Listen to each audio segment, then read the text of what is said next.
Okay, so let's go ahead and talk about this math notes. Someone even requested this in a Desmos activity yesterday. So the law of exponents. So the first law, if you are multiplying two exponents together and the base is the same, then you will add the exponents. So for example, x to the third times x to the fourth, that would equal x to the seventh. Now you could also think of it like if I have three x's, x times x times x, and then I've got four x's, x times x times x times x. This is called expanded form. You can see that would be x to the seventh. Now if it's 2 to the fifth times 2 to the negative 1, again the base stays the same, and then we add the exponents. So that would be to the fourth, 2 to the fourth, or 2 to the fourth is 16. Okay, now division. With division, if the bases are the same, we will subtract the exponents.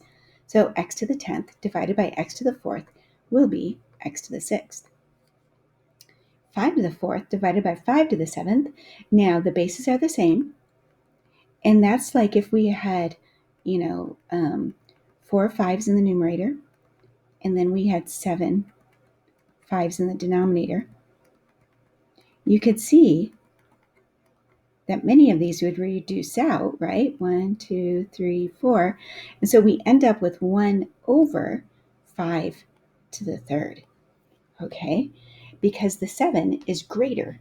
So that would be how we would write it. Now, another way to write it is 5 to the negative 3, but usually we write with positive exponents. That's the standard way. Now multiplying power to power. When one base, this is when we would multiply. So it would be x to the 12th. And then 10 to the 5th to the 6th would actually be 10 to the 30, very large number. Okay, what if we have 0 in the exponent? Well, for example, if I have y squared divided by y squared, since the bases are the same, we know that we subtract. So 2 minus 2 is 0. So I end up with y to the 0, which is 1. Doesn't that make sense? Y squared divided by itself is 1. So then 9 to the 0 also will be 1. Anything to the 0 power is always 1.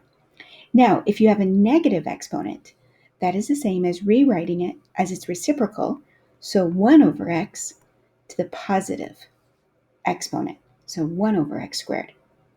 So 3 to the negative 1 is 1 over 3 to the positive 1, or just 1/3. And last of all, if we have fractions, the numerator is 4 power 5th root. So the way we would write this, it's the 5th root of x to the 4th. Now 8, so then that would be the 3rd root of 8 squared. Now we can also write it squared, like that. Because what is the 3rd root of 8? Well, it's 2. So then 2 squared, this would actually simplify to the number 4. I hope that helps.